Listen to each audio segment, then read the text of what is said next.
and welcome back to the Citizen channel. We're all staying safe and well, and another edition of City Book Club. Today we're going over to a gentleman, not a big City weren't a big part of his career, but in his short time it was never dull, that's for sure. And of course I'm talking about Craig Bellamy and his autobiography that's entitled Goodfella. We're going to take a look at his arrival at City in January 2009, obviously a busy time after the takeover, of course, or the dirty Arab money, or whatever we want to call it, dirty oil money. But not for us, isn't it? Is it? That's for sure. But in chapter 24, he talks about arriving at City, and the chapter's entitled Sparks Fly. So join me as we have a look at that. Please, if you are new to the channel, push that subscribe button, push the bell notifications, everything City past and present, of course. Great to have you on board, of course. Any memories of Craig Bellamy, let me know, give us your comments, and I will of course respond or give you a like. I hope you can give this little vlog a like as well. There's obviously a lot of book clubs out there, so have a look through. Just put book club onto YouTube into my channel, and it'll come up with all the different versions I've had over the last couple of years I've been doing them. Right, so let's talk about this. Please give us that thumbs up, guys. Right, Sparks Fly, chapter 24. I'd made headlines at a lot of clubs I was at, sometimes for the right reasons, often for the wrong ones. The day I signed for Manchester City, I realised I was playing with the big boys now, but I arrived at the club's winter training camp in Tenerife to find all hell had broken loose. Robinho had walked out. In some ways, I wasn't complaining. City had paid £14 million for me, and Marc Hughes had fought tooth and nail to sign me, above the objections of some people at the club who weren't too keen on paying that amount of money for a 29-year-old with a lot of injuries on the clock and a few controversies in his past. If I could settle in quietly while everyone raved about Robinho, that was fine by me. There wasn't a lot that was quiet about Manchester City at that time, though. The club was like a great big building site with new skyscrapers appearing every day and work going on around the clock. Sheikh Mansour was an owner in a hurry. Robinho had been signed from Real Madrid on the last day of the previous transfer window for £32 million. Nigel de Jong arrived from Hamburg for £16 million 2 days after me. Wayne Bridge had been signed from Chelsea for £10 million early in January. He was a good investment, wasn't he? Shay Given was about to arrive from Newcastle. Oh yeah, and they were trying to sign Kaká from AC Milan for £91 million. That deal broke down the day I arrived too. Gary Cook, the City's chief exec, said famously that Kaká had bottled it, and Robinho was arrested in connection with an alleged rape. He was soon cleared of any involvement in anything, but all this was before I'd even played a game. It was chaos even without any help from me. Welcome to City. I made my City debut against Newcastle, who else, on January 28th, and scored the winning goal. The talk was still all about Kaká and Robinho, but it was a good way for me to start. The City fans gave me a great reception. They were brilliant with me from the first game to the last. I was delighted to score, not just for them, but for Sparky too. I could see the relief in his face when I scored. Relief in his face if anyone ever scored for us, that's in fairness. He has believed in me more than any other manager in my career, has got the best out of me too. I knew what I could offer him. I felt comfortable with him and with the people around him. I could be honest with him and he could be honest with me, and sometimes when you are highly rated by someone, that alone can give you the confidence you need to excel. It made the Man City transition very easy football-wise, but it was difficult finding somewhere to live, and it put extra strain on my family as well because it was further for us to travel to see each other. I have to be honest with myself and say that when it came to moving from club to club, I never really consulted my family that much. I did what I thought was best for my career, and it was my decision. It was all done for football. My decision was made on the basis of where I could progress the most. I always chased that. If I had to move to another club to get better, then that's what I would do. Sometimes I wonder how staying at a club for longer would have affected my career. I'll never know. There are positives and negatives to moving on as frequently as I have. The way it's worked out, I've tried to prove myself all over again every couple of years, which has probably been a good thing. We had some very good players at City, but we were inconsistent. I saw what the problem was straight away. It was Robinho and Delano and a centre-back called Gloiber. Remember him? I don't particularly. A centre-back who had only played once for City. They'd formed a Brazilian clique, and as far as I could say, they didn't give a shit. They didn't train with any intensity, and if you tackled one of them, it was like you had committed a crime. The three of them were glued together. Elano was the voice, Robinho was the Sheik's man. If you had a problem with Robinho, take it up with the Sheik. Elano would always say that if Robinho wanted something, he got it. That was his boast. If you had words with Elano, he would tell Robinho, and then Robinho would tell the Sheik. That was what Elano said. Elano didn't appear to have much interest in pulling his finger out. He wanted an easy life. Training was too intense.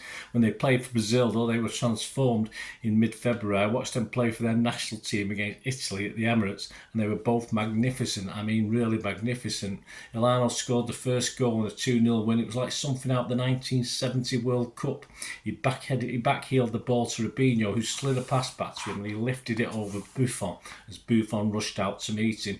And then Robinho got a second goal, and that was even better. He stole it off Pirlo, turned Zambrotta inside out about 3 times, and then smashed a left foot shot across Buffon and in off the post. It was breathtaking stuff.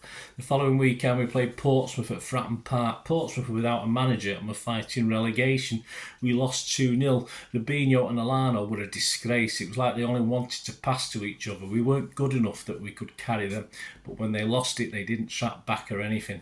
We were woeful. I'd only been there a couple of weeks, but I'd had enough of them. I came in after the game and I had a real go at both of them. I told Robinho I was his biggest fan and that I thought he was an immense player. But do you think how you behaved today was right, I said. Robinho pretended he didn't understand, so Elano started to say something.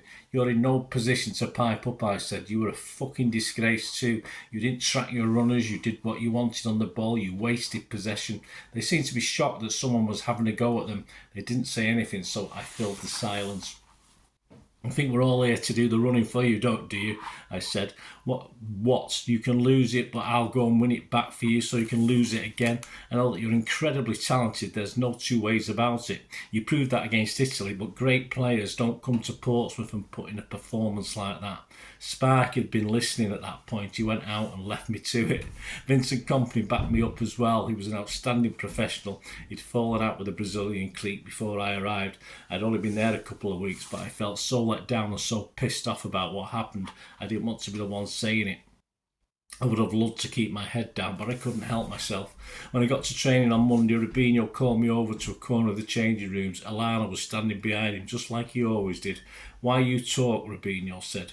Do you think I'm out of order then? Yeah, I said. I gather you do. He turned to Elano and they exchanged a few words of Portuguese. Elano took over them. I play for Brazil, Elano said. I play in the first team. I come here to Manchester City and I don't play all the time. How do you think it feels? It hurts me. I can play for a great national team and not even play here at Man City. That's not my fucking problem, I said. You had your chance on Saturday and look how you played. You never had a bad game, Elano said. It wasn't that you had a bad game, I told him.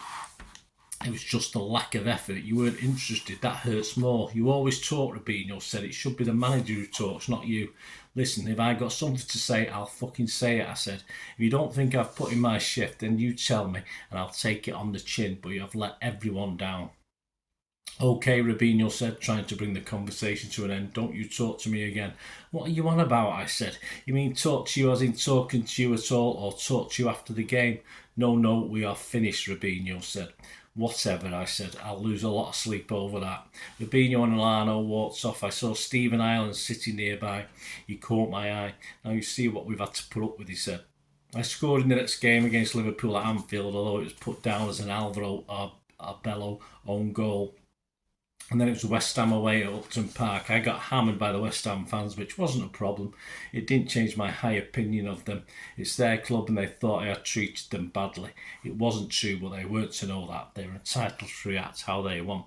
Yeah, I mean, we joined this story after Bellamy had reluctantly joined City. He didn't want to join City from West Ham United, and he didn't really want to leave London, but it was taken out of his hands. And he did say at the time the opportunity at New Moneybag City was an interesting proposition. So they're entitled to react how they want, the West Ham fans. I played well. I set up a decent chance for Robinho, which he missed, but in the second half I landed awkwardly and felt the strain on my knee. I had to come off with about 25 minutes to go. The West Ham fans loved that, and I was replaced by Elano. I made a substitute's appearance in a victory over Sunderland 3 weeks later, and then played 90 minutes in a defeat at Arsenal at the beginning of April. And then the pain in my knee got so much I didn't play again that season. The surgeon told me if I didn't rest it I would need another operation. I didn't want that. I was upset about missing more time with injury, particularly because I felt like I was letting Sparky down.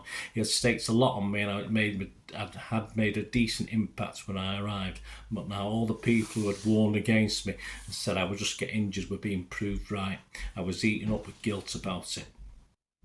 After resting my knee and let it recover, I trained all through the summer again, just like I had the last summer. My family loved me for that. It was incredibly selfish to behave, but if you want to have a career as a Premier League footballer, you have to be selfish. If you want the rewards, you have to make sacrifices. This time, I really didn't have much choice. I knew City would go on another spending spree in the summer. If I wasn't ready to go at the start of the season, I'd have no chance of getting in the side. But if I did get in the side, this could be everything I'd ever dreamed of. I could be part of something really big. It could bring me the honours and the medals I'd always thought I needed to validate my career. It was my big chance. I knew it was going to be a huge task, but that if I succeeded, I was going to have the chance to play with some of the best players in the world. I knew I was good enough. The only problem I was going to have was, if not fit, if I was in the treatment room, I couldn't show everyone how good I was. I went in on the first day of the pre-season training and saw the fitness coach and physios and told them that whatever they told me to do, I would do it. No more rallying against what they say or what they told me. No more going on my own. No more ignoring their instructions. If they told me I had to miss training or do half a session, I'd do it. I promised them. So all pre-season I was getting pulled out of sessions. There were days I wanted to train and they wouldn't let me, and I was chomping at the bit.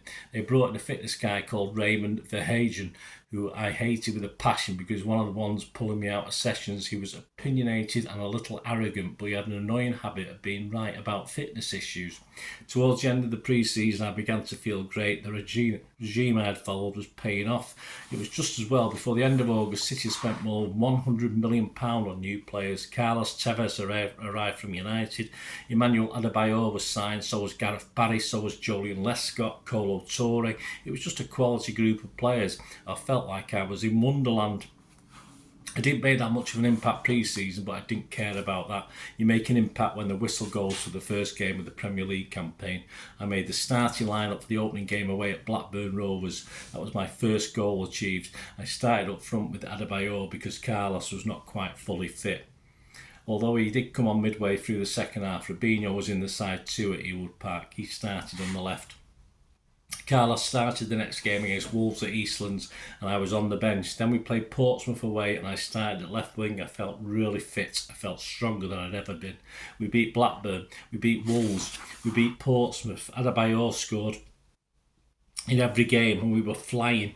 It seemed like the sky was the limit. Then we played at Arsenal at Eastlands. We knew that would be a test of how good we really were. Mika Richards put us ahead, but then Robin van Persie equalised a quarter of an hour into the second half and it was anybody's game. We were the ones who stepped up. I put us 2-1 up and then Adebayor made it 3-1 with 11 minutes to go.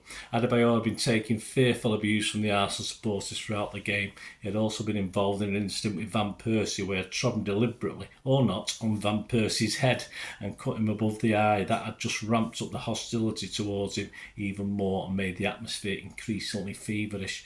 So even though Adebayor scored at the opposite end from the away section, he celebrated by running the entire length of the pitch and throwing himself to the turf in front of them. I'd never seen anything like it. I doubt anybody in the stadium had. I understood why he did it, but I also understood there might be consequences. Even I felt a little bit nervous about it and I went over to try and lead him away as a hail of missiles were thrown at him. That was a crucial moment in our season and all our careers. We had got off to a great start. We were about to record our 4th straight victory and we were starting to feel invincible. Adebayor was playing brilliantly. He was unstoppable. He was looking like the complete forward that so many had predicted he would become. With him playing like that and with the strength and depth we had acquired, we would be a danger to anybody. We beat Arsenal 4-2 in the end, but the result was overshadowed by the furore and that raged around Adebayor. I was a bit puzzled by the stamping controversy. I saw Van Persie shake Adebayor's hand after the game, but then a few minutes later he was accusing him of stamping on his head. If you stamped on my head, I ain't shaking your hand. I certainly ain't going crying to the press and the authorities after it. If somebody did that to me, I would wait until the next time around. I wouldn't want the boy banned. I don't know whether Man U had a big problem with Van Persie. There were rumours afterwards that they'd all disliked each other when they were teammates at Arsenal, but it was all seemed rather strange. I'd have a really good game and the team had played superbly, but no one was talking about that. They were talking about Adebayor and how long he was going to be banned for if the celebration didn't get him the stamp would. In the end, he was banned for 3 matches for violent conduct for the stamp and escaped with a £25,000 fine and a suspended ban for the celebration. But that was enough. It pricked our bubble, it deprived us of him for the next game against Manchester United at Old Trafford, and when he came back at the beginning of October, he wasn't the same player. The magic had gone, the momentum had been lost. And there you go, guys. And obviously he goes on to talk about United after that, which we all remember so clearly, even to this day. Especially, of course, a lot of things to remember the Adebayor, but it's nice to see the behind-the-scenes problems, of course, with the Brazilians. Very interesting, and Vincent Kompany's involvement as well.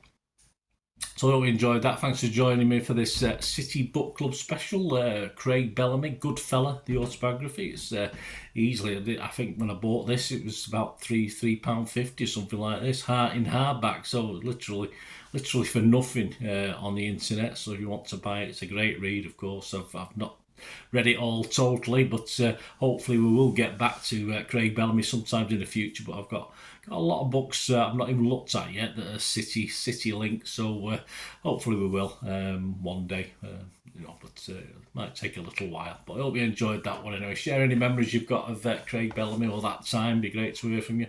Until we meet again, that's one thing, don't I? Please stay safe, Blues. Come on, City. Bye for now.